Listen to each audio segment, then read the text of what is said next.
What I'm about to tell you is not analysis. It is not opinion. It is not geopolitical theory. It is documented fact, confirmed by the Defense Intelligence Agency, reported by CBS News, broken by the Intercept, and posted by the President of the United States himself on Truth Social. America has burned through half of its most critical weapons in 54 days of this war. The Pentagon has been secretly erasing wounded American soldiers from the official casualty list. The White House found out this week that Iran's military is far more capable than they have been telling the American public. And Trump, in response, just ordered the Navy to shoot and kill any boat placing mines in the Strait of Hormuz. No hesitation. Shoot to kill. I am 1-1 Alpha, and this is the Hormuz Files. And today, for the first time in this war, the official record is catching up with everything we have been telling you since episode 1. Let me start with the number that should be on the front page of every newspaper on Earth, but isn't. CNN obtained, and journalist John Donnelly posted on X, the approximate percentages of US munitions already expended in this Iran war. Read these slowly, because each one is more alarming than the last. 50% of America's THAAD interceptors, gone. 50% of Patriot interceptors, gone. 45% of precision strike missiles, gone. 30% of Tomahawk cruise missiles, gone. 20% of joint air-to-surface standoff missiles, gone. 20% of standard missiles, gone. In 54 days. Half of America's most advanced missile defense systems, gone. Now, here is what makes those numbers truly frightening. THAAD and Patriot interceptors are not offensive weapons. They are the systems that protect American troops and American allies from incoming Iranian missiles. America has burned through half of them. Which means, if the ceasefire collapses and the bombs start falling again, America goes back to war with half the defensive shield it started with. And Iran, which spent the ceasefire digging its missile launchers out of sealed tunnels, goes back to war with its offensive capability substantially restored. The asymmetry of that situation should terrify every defense strategist in Washington. And based on what Breaking Point's reported this week, it is. The White House is freaking out. And now you know why. Now, let's talk about the CBS News story, because this one is extraordinary, not just for what it says, but for what it reveals about what Washington has been telling the American people for 54 days. The headline, confirmed by sources, is this: Iran's military is far more capable than the Trump administration has been publicly acknowledging. The head of the Defense Intelligence Agency, the DIA, submitted a written statement to the House Armed Services Committee, an official government document, in a congressional hearing, and it said Iran can still inflict damage.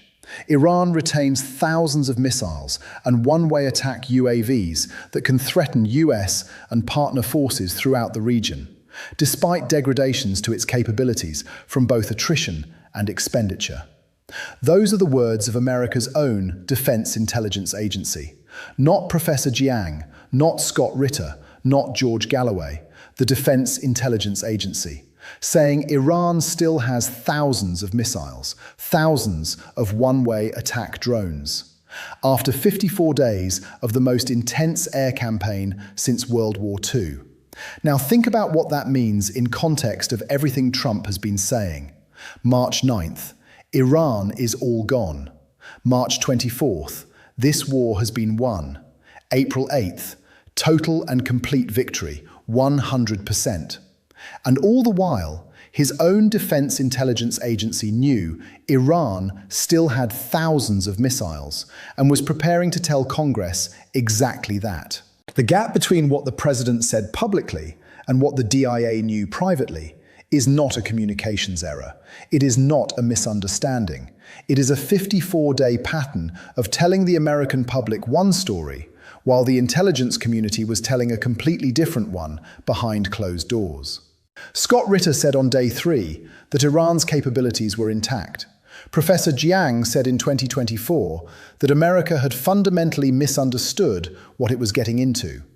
And now, in a written submission to Congress, America's own intelligence apparatus is confirming it.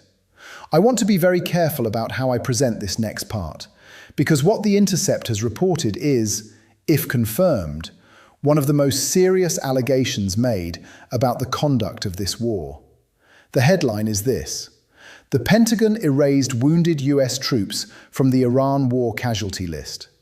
The US government altered its official tally of American casualties, inexplicably scrubbing 15 wounded in action troops from the count. The Intercept's reporter Nick Turse, who has a long record of serious investigative military reporting, called it a classic example of a cover-up. Now, 15 soldiers. I know what some people will say: that's a small number, that's not significant. And I want to push back on that directly, because the number is not the point. The point is the methodology. If the Pentagon altered the casualty count, if it deliberately removed 15 wounded soldiers from the official record, then the integrity of every other number in the official account of this war is now in question. How many strikes actually hit their targets? How many Iranian military assets were actually destroyed? How many American personnel have actually been wounded? If the answer to the last question was falsified, what else was? This connects directly to what we showed you about the munitions expenditure numbers. America has burned through 50% of its THAAD interceptors, 45% of its precision strike missiles, and the official casualty count was being quietly edited while all of that was happening. Governments that are winning wars do not alter casualty lists. Governments that are losing them sometimes do. And then, posted on Truth Social, a statement that I genuinely had to read 3 times to make sure I was reading it correctly. Axios journalist Barak Ravid screenshotted it and posted it on X. Trump's exact words, and I am reading this verbatim. I have ordered the United States Navy to shoot and kill any boat, small boats though they may be, that is putting mines in the waters of the Strait of Hormuz. There is to be no hesitation. Additionally, our minesweepers are clearing the strait right now. I am hereby ordering that activity to continue, but at a tripled-up level. Thank you for your attention to this matter. Shoot and kill any boat, small boats though they may be, no hesitation. There are several things I want to say about this. First, the operational reality. The Strait of Hormuz is one of the most congested waterways on Earth. There are fishing vessels, small cargo boats, tugboats and pleasure craft in those waters from multiple nations every single day. A shoot-to-kill order for any small vessel approaching a minesweeping operation, announced on Truth Social rather than through official military channels, is the kind of escalation that military lawyers spend careers trying to prevent. Second, the strategic signal it sends to Iran. Iran's military chief said this week that 159 of America's naval vessels are at the bottom of the sea. That is Iranian state propaganda, and almost certainly a significant exaggeration. But Iran's response to a shoot-to-kill order posted on social media will not be diplomatic. Third, and I think this is the most important point, look at the combination of everything happening simultaneously. America has burned through half its defensive missile systems. The DIA is telling Congress Iran still has thousands of missiles and drones. The Pentagon has been editing the casualty list. The Navy Secretary has been fired. And the President is announcing shoot-to-kill orders on Truth Social. These are not the actions of an administration that is managing a successful military operation. These are the actions of an administration that is discovering, in real time, that the war is not going the way they told the American people it was going. And they are reaching for every lever available to change that reality before the next election. Here is where I land today, and I want to be direct with you in a way that I think this evidence demands. Everything that Crystal Ball and Saga Enjeti at Breaking Points have been covering this week.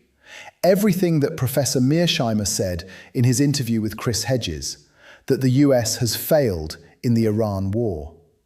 Everything that our panel has been saying since episode 1. It is all converging on the same conclusion from different directions simultaneously. And the convergence is now coming from inside the American government itself. The Defense Intelligence Agency saying Iran still has thousands of missiles. The House Armed Services Committee receiving that assessment in writing. The Intercept reporting that casualty figures were altered. CNN reporting that half America's most critical munitions are gone. And the President posting shoot-to-kill orders on the same platform where he posts golf scores and attacks the Pope. Professor Jiang predicted in 2024 that America would underestimate this conflict catastrophically. Scott Ritter said on day 3 that the regime change operation had failed.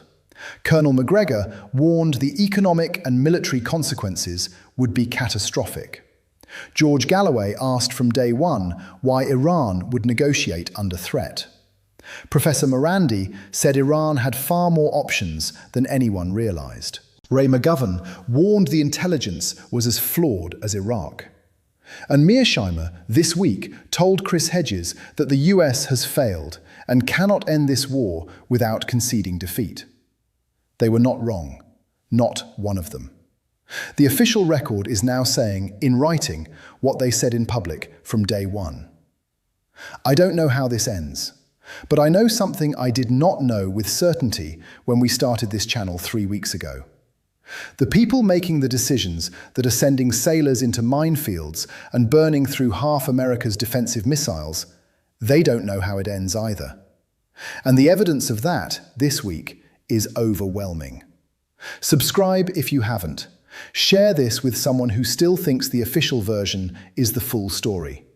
And tell me in the comments, now that America's own DIA has confirmed Iran still has thousands of missiles, what do you think the next move is? I read every single one. I'll see you in the next file.